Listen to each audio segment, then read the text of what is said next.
नमस्कार। हिमालय के आंचल में बसा हिमाचल प्रदेश विकास का पर्याय, अन्य पहाड़ी राज्यों के लिए प्रेरणा का स्रोत। आपके अपने प्यारे हिमाचल प्रदेश की विविध कल्याणकारी योजनाओं पर आधारित खास कार्यक्रम हिमाचल डायरी लेकर हाजिर हूं मैं लक्ष्मी। तो चलिए कार्यक्रम हिमाचल डायरी की शुरुआत करते हैं अपने पहले सेगमेंट मंत्रिमंडल के निर्णय से।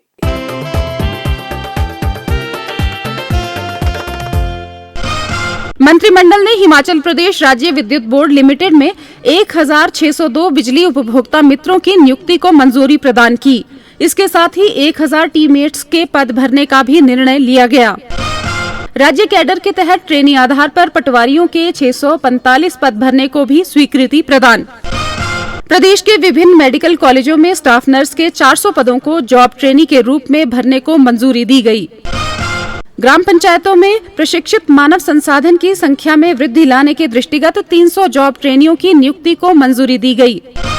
स्वास्थ्य सेवाओं को और सशक्त बनाने के उद्देश्य से राज्य में 200 चिकित्सा अधिकारियों को जॉब ट्रेनी के रूप में नियुक्त करने का निर्णय लिया गया। चिकित्सा महाविद्यालयों में कार्डियोलॉजी, न्यूरोलॉजी, यूरोलॉजी और गैस्ट्रोएंट्रोलॉजी में 38 सहायक प्रोफेसरों के पद सृजित कर इन्हें भरने और राज्य सचिवालय में 25 स्टेनोटाइपिस्ट पदों के सृजन को भी मंजूरी दी गई। सोलन जिला के परवाणु और धर्मपुर पुलिस थानों में विभिन्न श्रेणियों के आवश्यक पदों को भरने का भी निर्णय लिया गया ताकि राष्ट्रीय राजमार्ग पर पुलिस की उपस्थिति को बढ़ाया जा सके। बैठक में पर्यावरण विज्ञान, प्रौद्योगिकी और जलवायु परिवर्तन विभाग के संगठनात्मक ढांचे को सुव्यवस्थित करने और 5 नए पदों को सृजित कर भरने को स्वीकृति प्रदान की गई।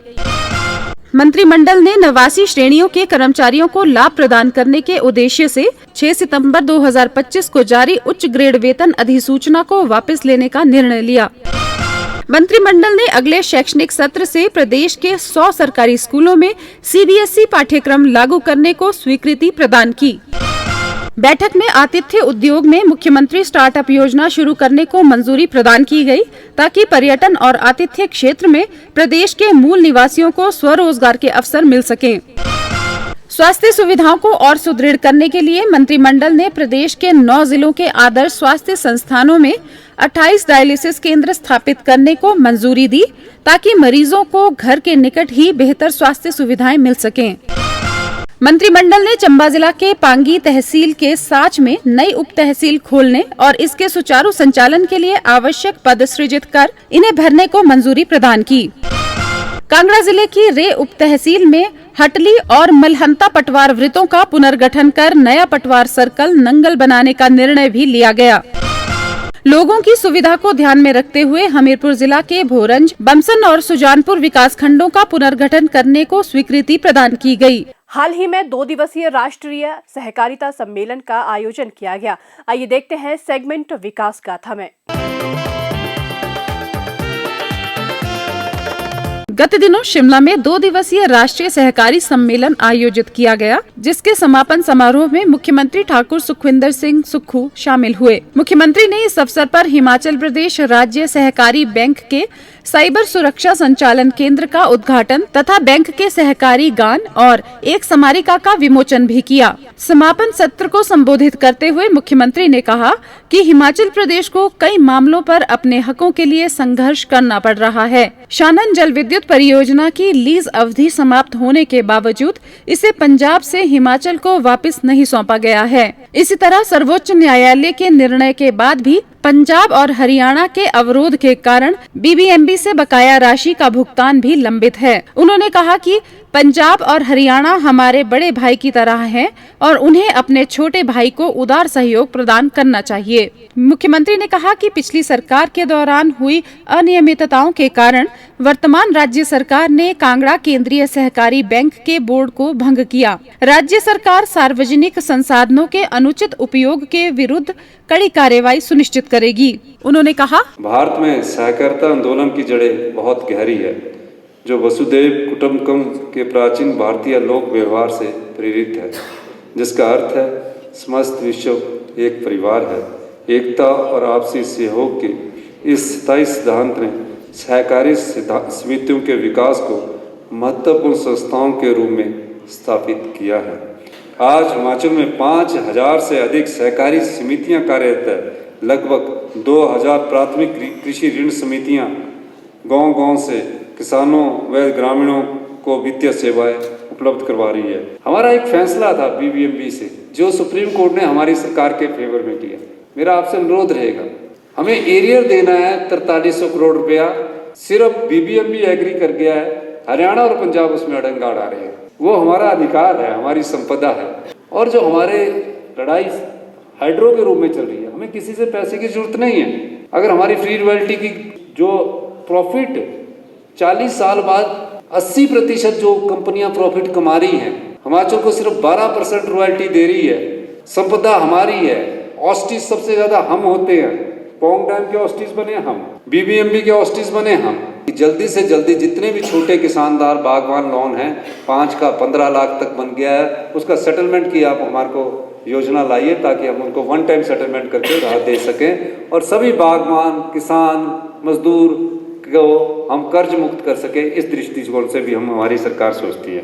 गत दिनों टांडा मेडिकल कॉलेज में रोबोटिक सर्जरी का शुभारंभ किया गया। आइए देखते हैं सेगमेंट विकास गाथा में एक रिपोर्ट। गत दिनों मुख्यमंत्री ठाकुर सुखविंदर सिंह सुक्खू ने डॉक्टर राजेंद्र प्रसाद राजकीय चिकित्सा महाविद्यालय टांडा में 30 करोड़ रुपए की लागत से स्थापित रोबोटिक सर्जरी का वर्चुअली शुभारंभ किया। उन्होंने कहा कि प्रदेशवासियों को घर द्वार के निकट आधुनिक स्वास्थ्य सुविधाएं उपलब्ध कराना सरकार की प्राथमिकता है। शिमला के अटल इंस्टीट्यूट चमियाना में भी हाल ही में ये सुविधा शुरू की गई है। मुख्यमंत्री ने बताया कि स्वास्थ्य और शिक्षा क्षेत्रों को सर्वोच्च प्राथमिकता दी जा रही है और धन की कोई कमी नहीं आने दी जाएगी। उन्होंने टांडा मेडिकल कॉलेज में बीएससी नर्सिंग की सीटें बढ़ाकर 60 करने की घोषणा की। मुख्यमंत्री ने कहा, आप सबको रोबोटिक सर्जरी की बहुत बहुत शुभकामनाएं। आज मुझे खुशी है कि पहले चमियाना में और उसके बाद आज इस रोबोटिक सर्जरी का श्री गणेश सबके सहयोग से आज पूर्ण हुआ है। मैं एक बात का आश्वासन देना चाहता हूं कि मेडिकल एजुकेशन की तरफ हमारा खास ध्यान है और मैं पेट स्कैन के लिए भी 10 दिन पहले यहाँ के लिए 30 करोड़ रुपया मैंने स्वीकृत कर दिया है कि यहाँ पेट स्कैन लगना चाहिए, क्योंकि लीनियर एक्सीलेटर यहाँ है और पेट स्कैन यहाँ नहीं है। तो जब तक बीमारी का पता ही नहीं लगेगा तो इलाज कैसे होगा। आज हमने एम्स स्तर की सुविधा आपको दी है। हम यहीं रुकने वाले नहीं है, प्रदेश में आने वाले समय में आईजीएमसी में और हमीरपुर में रोबोटिक सर्जरी का हम ऑर्डर करने जा रहे हैं। गत दिनों शिमला में मुख्यमंत्री ने बारिश से हुए नुकसान की समीक्षा की। आइए देखते हैं सेगमेंट प्रतिबिंब में। गत दिनों शिमला में मुख्यमंत्री ठाकुर सुखविंदर सिंह सुक्खू ने प्रदेश में सोमवार रात को हुई भारी वर्षा से हुए नुकसान की समीक्षा बैठक की अध्यक्षता की। उन्होंने कहा कि आपदा से प्रभावित लोगों को सुरक्षित स्थानों पर पहुंचाना और राहत कार्यों में तेजी लाना सरकार की प्राथमिकता है। मुख्यमंत्री ने बताया कि सितंबर माह में सामान्य से 136% अधिक तथा पूरे मॉनसून सीजन में 45% अधिक वर्षा दर्ज की गई है। इस दौरान लगभग 4,582 करोड़ रुपए की संपत्ति का नुकसान हुआ है और 15,022 संरचनाओं को क्षति पहुंची है, जिनमें 1,502 घर पूरी तरह ढह गए, 6,467 घर आंशिक रूप से क्षतिग्रस्त हुए और 6,316 गौशालाएं और 594 दुकानें प्रभावित हुईं। मुख्यमंत्री ने सभी उपायुक्तों को राहत व पुनर्वास कार्यों की निगरानी और प्रभावित क्षेत्रों का दौरा करने के निर्देश दिए। लोक निर्माण विभाग को विशेषकर सेब उत्पादक क्षेत्रों में सड़कों को शीघ्र बहाल करने के आदेश दिए ताकि बागवानों की फसल मंडियों तक पहुंच सके। मुख्यमंत्री ने बिजली, पानी और आवश्यक सेवाएं प्राथमिकता से बहाल करने को कहा तथा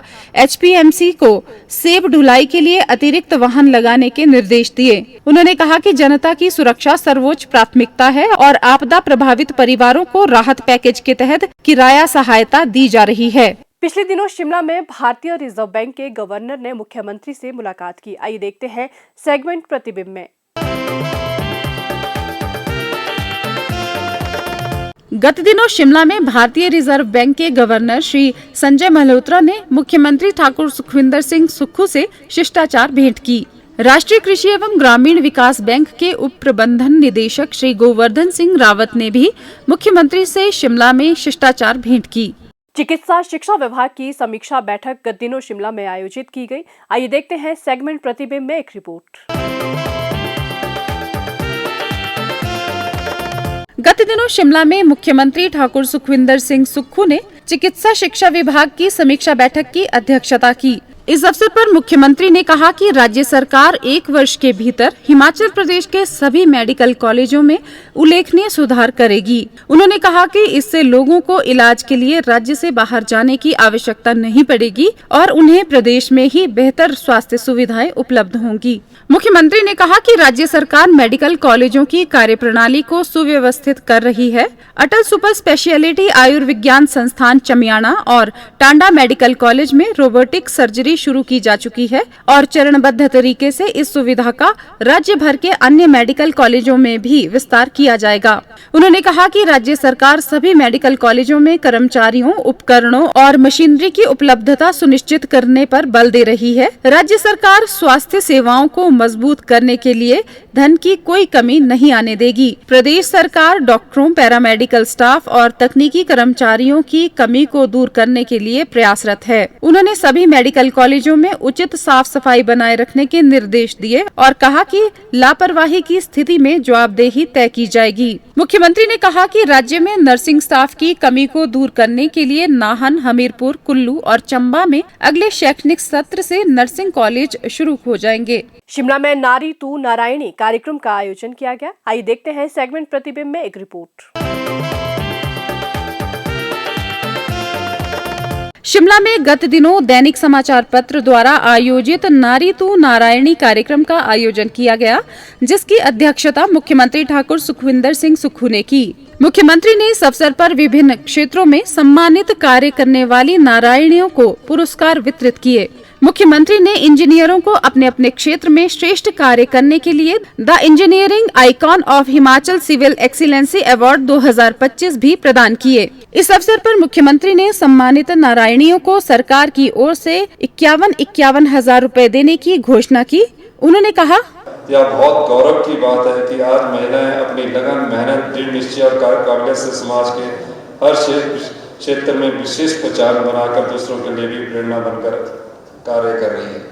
हमारी सरकार जब से आई है, महिलाओं के उत्थान के लिए हमने कई कार्यक्रम शुरू किए। जहां विधवा महिला और एकल नारी के लिए हमने कहा कि उसने आवास योजना के तहत जिनकी साल की आय 2.5 लाख रुपए होगी, उन्हें 3 लाख रुपया सरकार की तरफ से उपलब्ध करवाया जाए। 30% पुलिस भर्ती में आरक्षण महिलाओं को उनके लिए रिजर्वेशन रखा है। मुझे खुशी है कि हमने ही मीरा के नाम से एक प्रोडक्ट स्टार्ट किया, उन्हें गाड़ियाँ उपलब्ध करवाई और वो फूड बैंक के माध्यम से ही मीरा के और जो प्रदेश के व्यंजन हैं उनको बेचकर परोसने का कार्य भी हमारी महिलाएं कर रही है। हमारी सरकार महिलाओं के विशेष उत्थान के लिए हमेशा से तत्पर रही है।